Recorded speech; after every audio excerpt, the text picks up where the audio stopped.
Hi everyone, Aiden here at the etrailer. Today we're going to be taking a look at and showing you how to install these Timbren active off-road bump stops on our 2022 Ford Maverick. Now the first thing I want to do is see how the Timbrens perform. We've got the Maverick unloaded right now with stock suspension, nothing's altered. And we want to see where our ride height is. That measurement's going to be from the ground to the top inside edge of the wheel well here, which is going to be coming in right at 34.5 inches. Now at this point, we're going to load up the bed, see how much it drops it down, and then go through our test course and see how it performs. And here's the weight that we have loaded in the bed. We've got 9 5-gallon buckets full of road salt and 2 bags of concrete off to the side. Easily a couple 100 pounds loaded up. And the next thing we got to check is what the suspension is doing, seeing how much it's dropping already. Now, from that same point, we're going to be dropping down to 33.5 inches. So that is an inch of difference. Not a whole lot of drop from this weight, but I expect we'll see a lot of difference in how it handles. So right away as we're taking off in the parking lot here, I can definitely feel the weight in the back of the truck. Just the whole way it feels, you can feel a bit of a sag in the back, like something heavy is back there.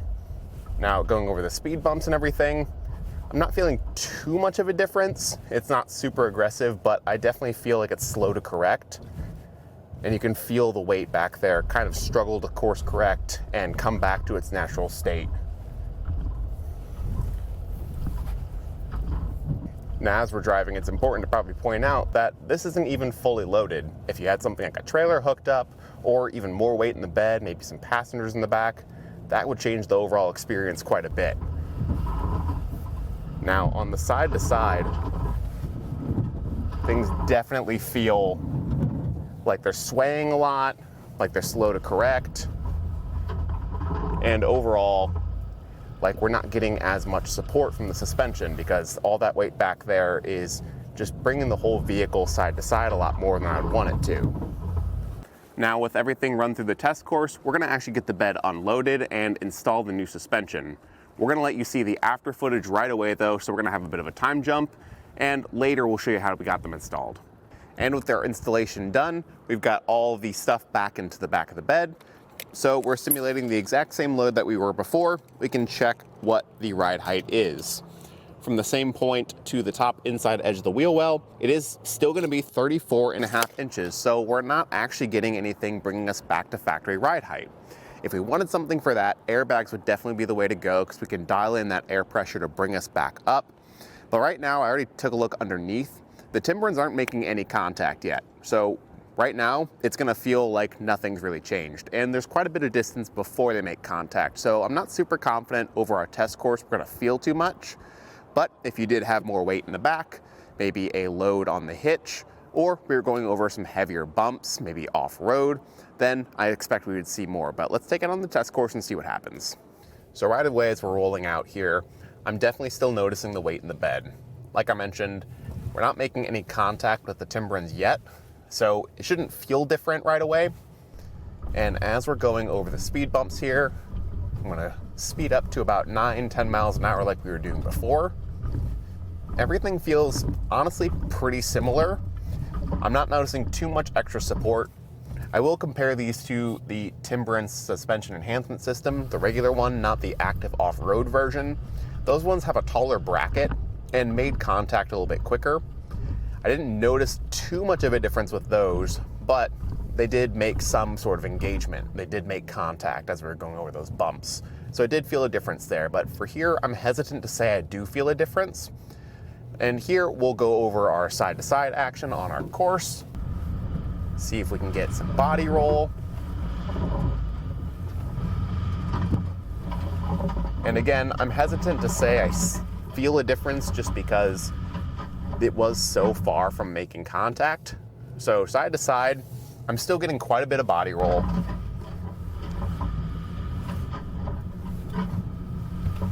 But it does feel like there's maybe some extra support there. So potentially, depending on what that GoPro footage looks like, we'll see if it's making contact. But as I'm sitting in the driver's seat here, it's not near as much of a difference as I would expect after installing something. I think where these are gonna really shine is in an off-road scenario where we're experiencing much more aggressive bumps Or maybe if we're towing something and just have more weight on the hitch or in the bed. But with the weight we have right now, I'm just not noticing too much of a difference. Any sort of light hauling, any sort of going to the hardware store, you're not gonna feel it as much, but that might be exactly what you're looking for. And after reviewing the GoPro footage a little bit more closely, I can confirm that the Timbrens didn't make any sort of contact during our test course. Now, for that means we didn't really notice any difference. We could do a couple things to maybe remedy that or actually see a difference. Maybe we didn't have enough weight in the bed of the truck. Or if you're towing a camper and had some tongue weight on the hitch, something that would bring the back end down a little bit more, that's probably where we would start seeing results. But like I said in the truck, something like this is more meant for off-road use or light duty towing.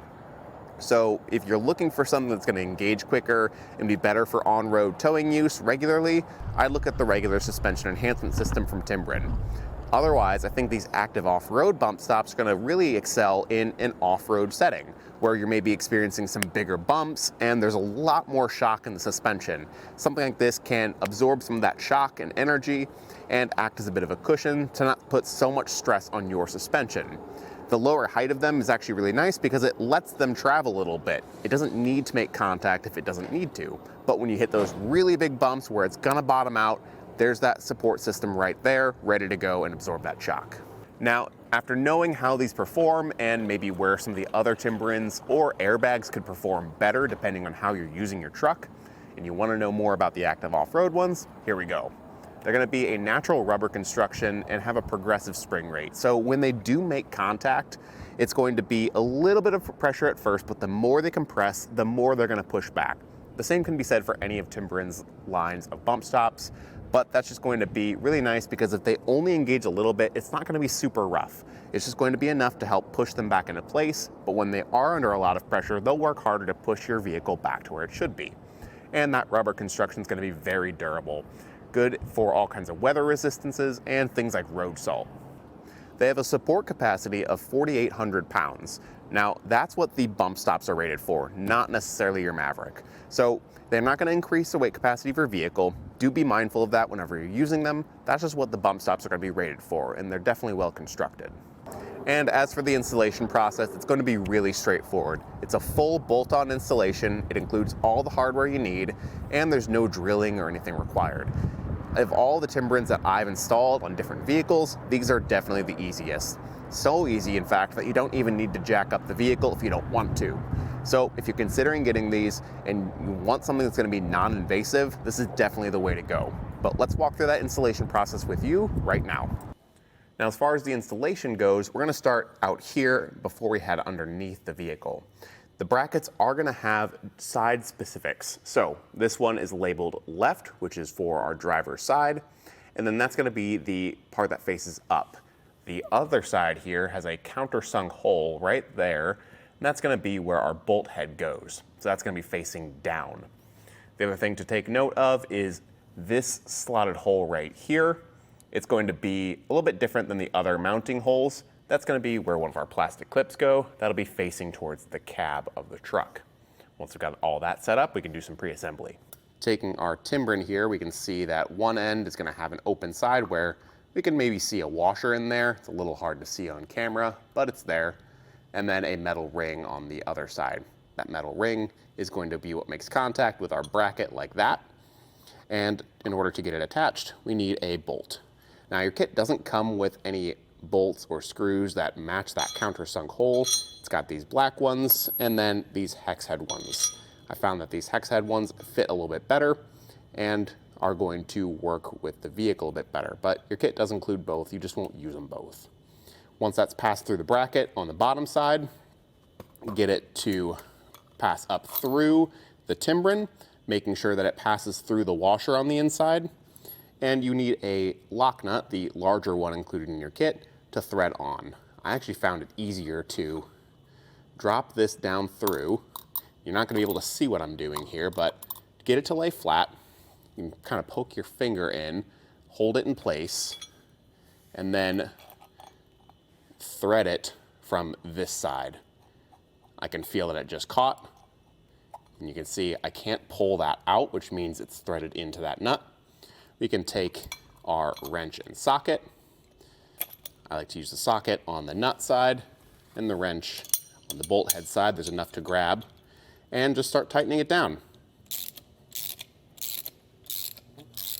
Now, as far as this goes, there's no specific torque rating in the instructions, so there's no need to over tighten it. Just make sure that it's nice and snug. Now, one thing you can do if you want to is jack the vehicle up to give you some more room. You don't have to get the tires off the ground by any means, but it does give you more room to work. If you don't want to do that though, you don't have to. There's actually plenty of room to squeeze under there and get these installed without letting anything get lifted up. So it's entirely up to you. If you do choose to lift it, just be sure to use the proper jacking points, use the e-brake, have some chocks on the front wheels, and then use jack stands, all the safety precautions you might expect, and make sure you're installing them safely. Like I said, the tires don't need to be off the ground. Now, underneath the truck, the first thing you're going to need is a trim panel tool. I'd recommend something with a forked end like this, just because it's going to be ideal for the clips we need to remove. You can use something like this, but it's not going to work as well. So just do with that what you will. You can use whatever works. You can use a flat-headed screwdriver if you really wanted to. And go just inside of these coils here and pop these two clips out. We're going to have one on the back side and one on the center. Now, if you want to, this white clip, you can immediately just move back and clip it into place. There's two factory holes that are on either side of this arm here, so just move it to the back one here. The other one will actually live on the bracket right here. Now for the bracket, you're going to take your smaller bolts with flat washers, drop them through the top, on both sides with the mounting holes,